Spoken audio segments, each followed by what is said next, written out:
You're watching TVP World's special coverage from the Warsaw Security Forum, and joining me now is Denmark's Minister of Resilience and Preparedness, Torsten Schack Pedersen. Thank you so much for your time. Thank you.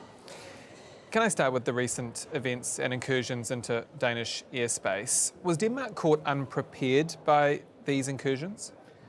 There's no doubt that for a while we've been seeing into the most serious risk assessment for hybrid attacks, so that hybrid attacks were something that could occur, was something that was in line with our risk assessment. But of course, it's a very serious situation when it is happening, and all authorities are working closely in order to cope with the situation. Well, tell me, how worrying is it to have, obviously you can prepare, you can be aware of the risk of something happening, but actually having these incursions, after seeing the incursions in Poland and Romania, the airspace incursions also over Estonia and the Baltic Sea, how worrying is it that these incursions are also happening as far west as Denmark? Of course, it is showing that the situation is very seriously, and we need to, and I'm very glad that the European Union is definitely stepping up, and I'm glad that so many good allies are supporting Denmark right now. Of course, we have the European Summit happening the next couple of days in Copenhagen. Of course, all focus is making sure that that can be arranged and be performed as planned, and therefore I'm very glad that many good allies are supporting us in making sure that that can be done in a safely manner. Is it clear that this is part of Russia's hybrid war? The investigation is still ongoing, and we cannot say anything with certainty, but well, we could see what's happening at different places, but investigation is still ongoing. Why won't Denmark specifically say that it is Russia? Is this a case of just a standard investigation needing to follow due process? Because many would say, who else is it? Well, there is investigation ongoing until we know for certain. Well, we cannot say more than we are doing, and we're definitely looking into this very seriously. More broadly then, do you feel like Russia is ramping up its hybrid war? Not just, I know you can't speak specifically to Denmark now because of that investigation, but more broadly across Europe, do you feel like that escalation is increasing? Yeah, I agree with that. That you can see that Russia are willing to do more, and of course that needs a rapid response from us, and we need to be even better prepared, making sure, for instance, that our ability to counter cyber attacks must improve. And I'm glad that we passed legislation in Europe about the NIS2 directive, making sure that we increase the cybersecurity on critical infrastructure, because we know that's a target. We see thousands and thousands of cyber attacks happening every day, and of course we need to make sure that our cyber defense is able to handle that, and unfortunately we are seeing that they don't seem to be successful.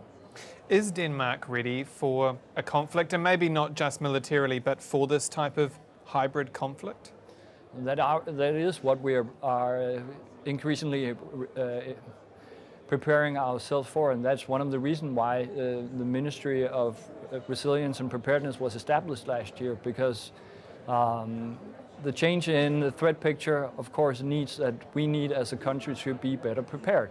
And this is a matter that we might have been too unconcerned about for many, many years after the end of the Cold War.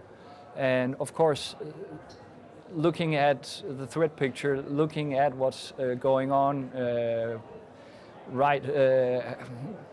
not just within our own borders, but also a neighboring country, that underlines the need for us to step up and making sure that there is a strong political focus on preparedness and resilience.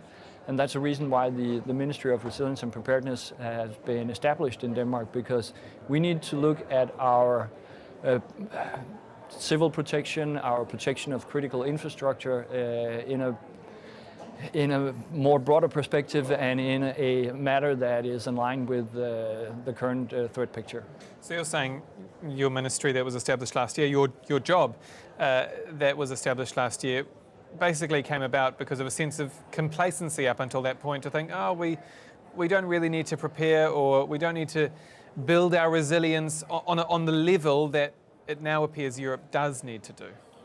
Yeah, I think that's a realization that all of us have done over the last recent years, that we enjoyed the peaceful situation after the end of the Cold War. We thought it was the end of history, that our values had won, and that wars was something that was happening in locations far away from Europe. But we've seen over the recent years that things are changing. And of course that means that the way we address resilience need to be in a totally different level.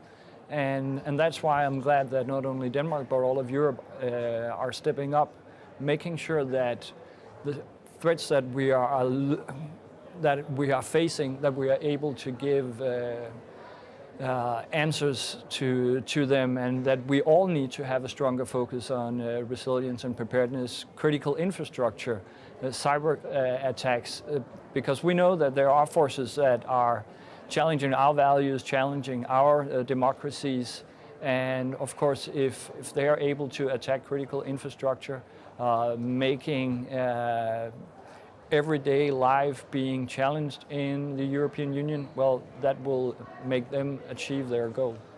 And if we do focus on some kind of a military escalation, particularly from the Russian front, there's been this warning from Mark Rutte from NATO that there could be a more broader attack than just Ukraine over the coming years. I was recently in Finland, where something like 87% of the population can take shelter at any one point. Almost 1 million people there are militarily trained. How is Denmark shaping up in terms of its ability to protect its citizens from that kind of an attack and also train its military? There's no doubt that we are investing heavily in our military and have been doing so for the last 3 years because we need to have a stronger military, and we are strongly supporting the NATO target of 3.5% for military and 5% for military, including civilian military cooperation. And we are increasing our civil protection, the level of civil protection. Last year we published recommendation that the Danes should have being prepared to handle 72 hours without electricity, heat, water, so 3 days. in 3 days, in line with the European Union recommendation that came earlier this year. And we are just starting the process of inspecting public shelters because some of them haven't been open for decades, and of course we need to make sure if they were to be used, that they are in a condition where it's safe to go there. There isn't a military threat to Denmark right now, but we are in the process of increasing our focus on, for instance, shelters. It's a process that's ongoing. So there's no military threat right now, but you need to be ready for one.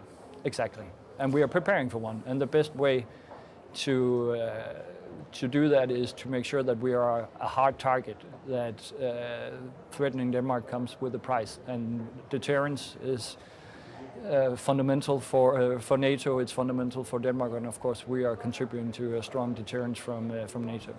Let's talk about being a hard target, specifically on airspace incursions. Is Denmark in a position where it will shoot down drones, missiles, jets over its skies if they are shown to be a threat, if they're carrying arms or something to that effect? Radosław Sikorski, the Polish foreign minister, indicating at the UN, or warning in a way Russia that if you come into our airspace, we will shoot those down. Does Denmark have the same position?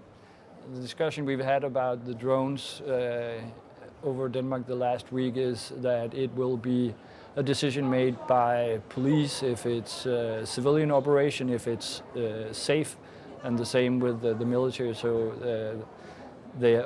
they have the orders to shoot them down if they consider that's the best way to deal with them.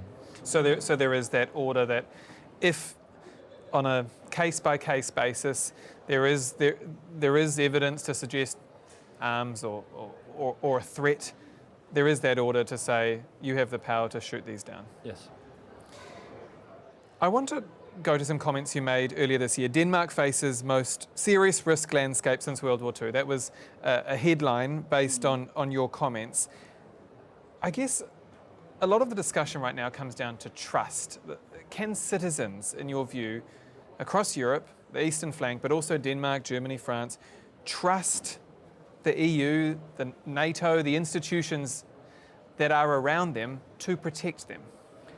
I'm very sure that all the efforts that are being done have an effect, that NATO are increasing its military spending, that European member states are increasing their military spendings, is to make sure that Europe is safe. And at the same time, that we are increasing the focus on civil protection of critical infrastructure. To me, that shows very seriously that we are taking the risk seriously and we are acting upon it. And of course, the people of Europe should expect that we are acting upon it. We cannot say it would be irresponsible not to be acting. I'm glad there is a very, very strong movement in all of Europe, making sure that we are increasing our spending on military, but also increasing our focus and spending on civil protection. And lastly, given what we've seen in Washington with Donald Trump umming and ahhing at times about NATO, about his position on Ukraine, can Europe trust NATO's security guarantees, particularly that Article 5, this clause that says an attack on one is an attack on all? Do you think NATO and particularly EU countries can have confidence that if Russia were to come across their border, Washington would be there? I'm sure that Article 5, which is a principle of NATO, of course, will be in effect if needed, because that's the DNA of NATO. And of course, our alliance needs to be strong if Article 5 were to be activated. Torsten Schack Pedersen, Denmark's Minister for Resilience and Preparedness, thank you again for your time.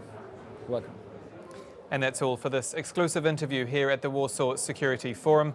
I'm Dahmen. Goodbye for now.